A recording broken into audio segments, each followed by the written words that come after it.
Kendini tanımanın insanı daha iyi biri yapacağını zannediyoruz. İçine bakıp kusurlarını gören, neden böyle olduğunu anlayan bir insanın er ya da geç düzeleceğini düşünüyoruz. Ama bu her zaman doğru değil. Bazı insanlar kendilerini çok iyi tanır ve bu bilgi onları düzeltmez. Tam tersine daha tehlikeli yapar. Çünkü bir insan kendi canavarını tanıdığında iki şey yapabilir. Onunla savaşmak ya da onunla yaşamayı öğrenmek.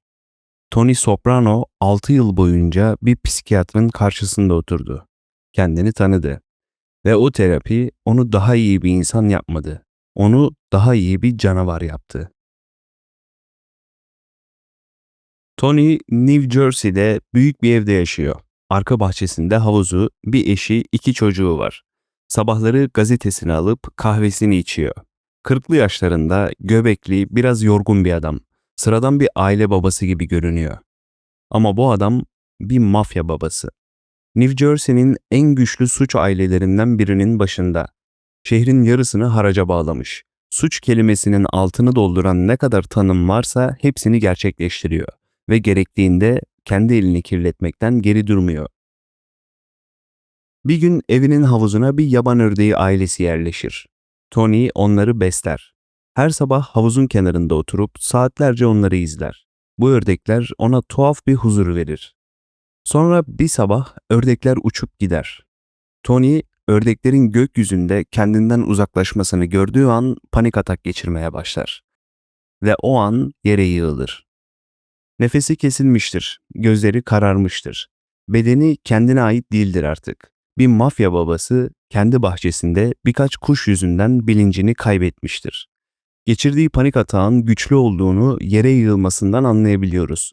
Çünkü her panik atak bu şekilde görünmez. Benim de birkaç kez başıma gelmişti. Ölüm yerine ölüyor olma fikri. Dakikalarca bununla boğuştuğunuzu düşünün. Kalp kulaklarda atıyor. Bir çare arıyorsunuz ve içinde bulunduğunuz duruma şahit oldukça çaresizlik şiddetleniyor. Taşikardi, hızlı nefes alıp verme, kas kasılmaları ve ölüyor olma düşüncesi. Panik atak. Tony'nin dünyasında bunun bir karşılığı yok. O dünyada zayıflık bir kokudur ve o kokuyu alan kurtlar hemen üstüne çullanır. Bayılan bir patron, patron olarak kalamaz. Bu yüzden Tony panik ataklarını kimseye söylemez. Gizlice bir psikiyatra gider. Doktor Jennifer Melfi.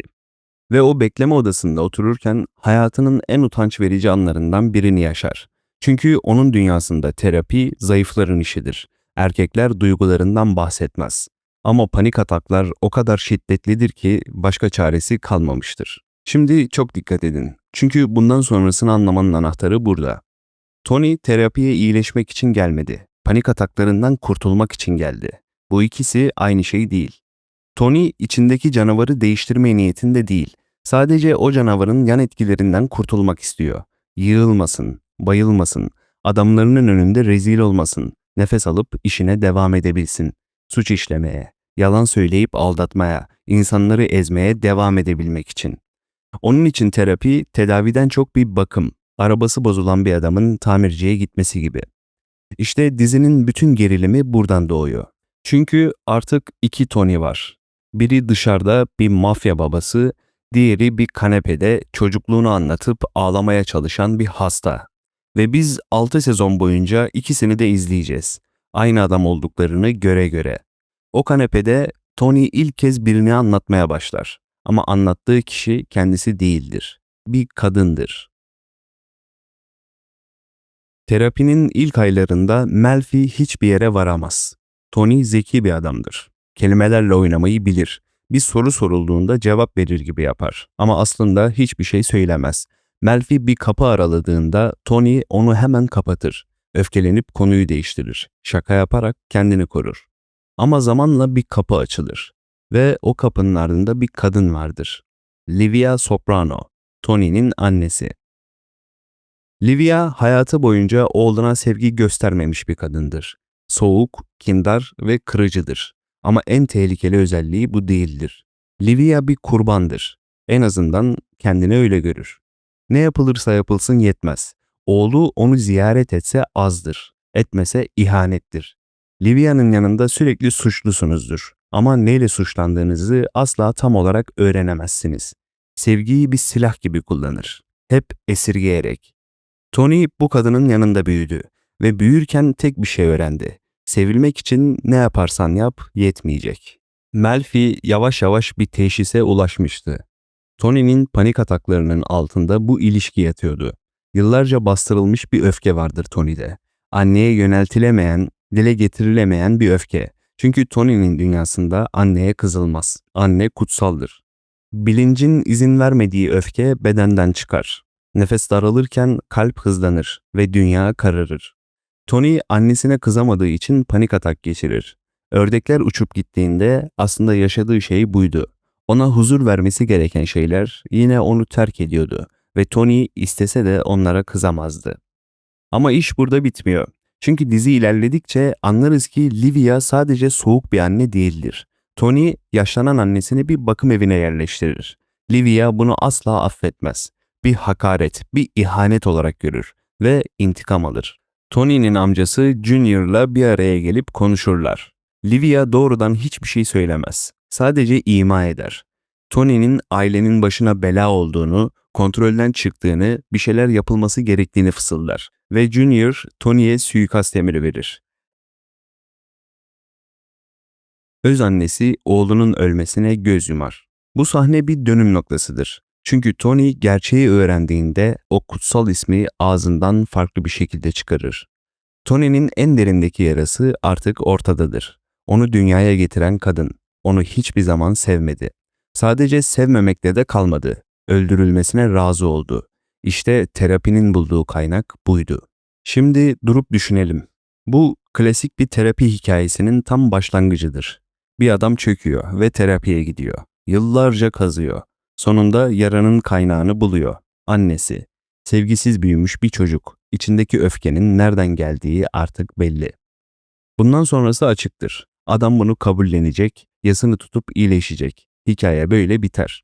Ama Tony Soprano iyileşmeyecek. Çünkü Tony bir yara bulmadı, bir bahane buldu ve o bahaneyi ne yapacağını çok iyi biliyordu. Yıllar geçmiştir ve Tony hala o kanepededir. Bir şey değişir ama beklediğimiz yönde değil. Tony konuşmayı öğrenir. İlk yıllarda tek kelimelik cevaplar veren adam artık akıcı konuşmaktadır. Kendi davranışlarını analiz eder. Neden öfkelendiğini ve neden aldattığını bilir. Melfi'nin ona öğrettiği dili kavramıştır. Psikolojinin dilini. Bastırma, yansıtma, telafi bu kelimeleri öğrenir ve kendi hayatına uygular. Kendi rüyalarını yorumlar. Çocukluğunu çözümler. Bir seansta annesinden bahsederken Melfi'nin ağzından çıkacak cümleyi ondan önce kendisi söyler. Tony kendini bir kitap gibi okumayı öğrenmiştir.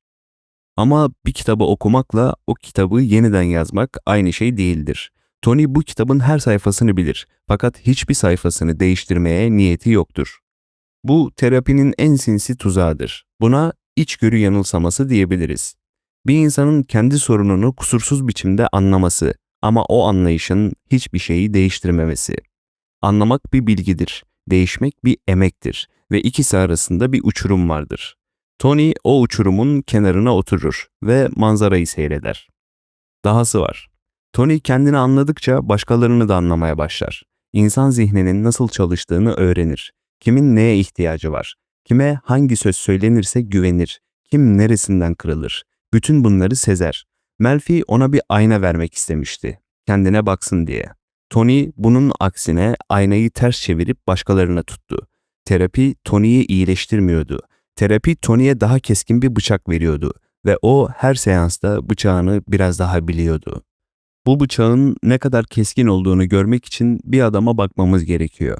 Christopher Moltisanti, Tony'nin yeğeni. Aslında bir yeğen olmaktan çok daha fazlası.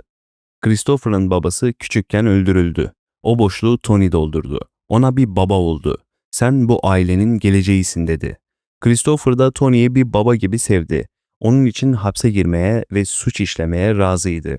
Bir keresinde Tony ona babasını öldüren adamı bulduğunu söyledi. Adamın adresini verdi. Christopher gidip o adamı ortadan kaldırdı. Bu intikam gibi görünse de çok iyi bir manipülasyon.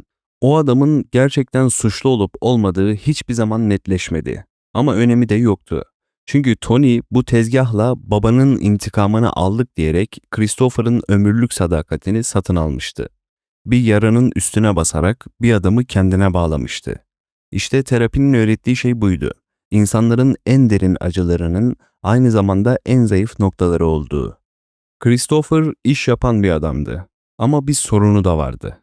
Madde bağımlılığı. Yıllarca batıp çıktı. Tony onu her seferinde toparlamaya çalıştı. Defalarca affetti. Ta ki artık affedemeyeceği bir güne kadar. Bir gece Tony ve Christopher aynı arabadadır. Arabayı Christopher sürer ve kafası yerinde değildir. Yolda bir viraj alırken kontrolünü kaybeder. Araba yoldan çıkıp takla atar. Tony kazadan sağ kurtulur. Sarsılmış, kanlar içinde ama ayaktadır. Emniyet kemerini çözüp yeğenine döner. Christopher yaşıyor ama çok kötü durumda. Göğsünden yaralanmış ve nefes almakta zorlanıyor. Ağzından kan geliyor. Tony o an bir karar veriyor. Elini uzatıp yeğeninin burnunu tıkayarak onu nefessiz bırakıyor. Nefes borusundan zaten kan geliyordu. Tony kalan yolu da kapattı. Christopher birkaç saniye direndikten sonra durdu. Tony arabadan inip yardım çağırdı. Bir kaza olmuştu ve yeğeni yaralarından dolayı ölmüştü. Tony neden böyle bir şey yaptı? Çünkü o an yeğenine baktığında bir evlat görmedi. Christopher bir yüktü. Kontrolden çıkmış ve ne zaman patlayacağı belli olmayan bir madde bağımlısı. Polis onu yakalasaydı Tony'yi ele verebilirdi. Yıllardır taşıdığı bu ağırlık artık bir tehlikeye dönüşmüştü ve o kaza Tony'ye bir fırsat verdi. Asıl mesele Christopher'ın ölümü değil, sonrasında olan şey. Tony hiç pişmanlık duymaz. Cenazede üzgün bir amca rolü oynar. Christopher'ın annesini teselli eder. Oysa Tony rahatlamıştır. Yıllardır taşıdığı bir yükten kurtulmuştur. Fakat bunu kendine bile itiraf etmez. Terapi seansında Tony, Murphy'nin karşısına oturup Christopher'dan bahseder. Elbette gerçeği anlatmaz ama etrafından dolaşır. Yeğeninin ne kadar tehlikeli olduğunu, ailesi için bir tehdit haline geldiğini anlatır ve mükemmel konuşur. Kendi duygularını analiz edip neden rahatladığını açıklar ve zerre kadar değişmez. İşte terapinin Tony'ye verdiği en büyük hediye buydu. Vicdanını susturmanın dili. Tony artık en korkunç şeyi yapsa bile o koltuğa oturup neden yapmak zorunda kaldığını güzelce açıklayabiliyordu. Kendi büyüttüğü çocuğu öldürdü ve bunu kendi çocuklarını koruma ihtiyacıyla açıkladı. 7 yıllık terapinin ona öğrettiği tek şey buydu. Şimdi o ikonik sona gelelim. Son bölümde Tony ailesiyle bir lokantada buluşur. Houston's adında sıradan bir yer. Masaya ilk o gelir. Küçük müzik kutusundan bir şarkı seçer. Ailesi tek tek gelir. Önce karısı, sonra oğlu. Ve kapıdaki zil her çaldığında Tony başını kaldırır. İçeri giren her yabancıyı süzer. Masalarına yaklaşan her adama dikkat kesilir. Members Only marka ceket giymiş bir adam yakınlarından geçip tuvalete gider. Tony onu da izler. Durum gayet açıktır. Tony her şeye sahip. Ailesi karşısında. Sevdiği şarkı çalıyor. İstediği her şey tam önünde. Ama hiçbirinin tadını çıkaramıyor. Çünkü sürekli kapıyı kolluyor. Kurduğu hayat onu bir akşam yemeğini bile huzur içinde yiyemeyen bir adama çevirmiş. Kızı dışarıda arabasını park etmeye çalışır. Birkaç kez dener. Beceremez. Sonunda park edip giriş kapısını iter. Zil çaldığında Tony başını kaldırır ve ekran birden kararır. Hiçbir açıklama yok. Sadece ani, tam bir karanlık. Ekranın kararması Tony'nin gözünden dünyanın kararmasıdır. Terapi onu hiçbir yere götürmedi. O karanlık bir cevap değil, bir yargı. Değişmeyi hiç istemeyen bir adamın hikayesi hiçbir yere varamaz. Böyle bir hikaye bir sonuca ulaşamaz. Sadece bir gün aniden kesilir. En tehlikeli insan kendini tanımayan değildir. Kendini gayet iyi tanıyan ama umursamayandır. Çünkü o insanın artık bilmemek gibi bir mazereti bile yoktur. Ne yaptığını bilir ve yine de yapar. Kötülükle savaşabilirsiniz ama umarsızlıkla kimse savaşamaz. Kendini tanımak kolaydır. Zor olan tanıdığın şeyi değiştirmektir. Bir sonraki videoda görüşmek üzere. Akla mukayyet olun.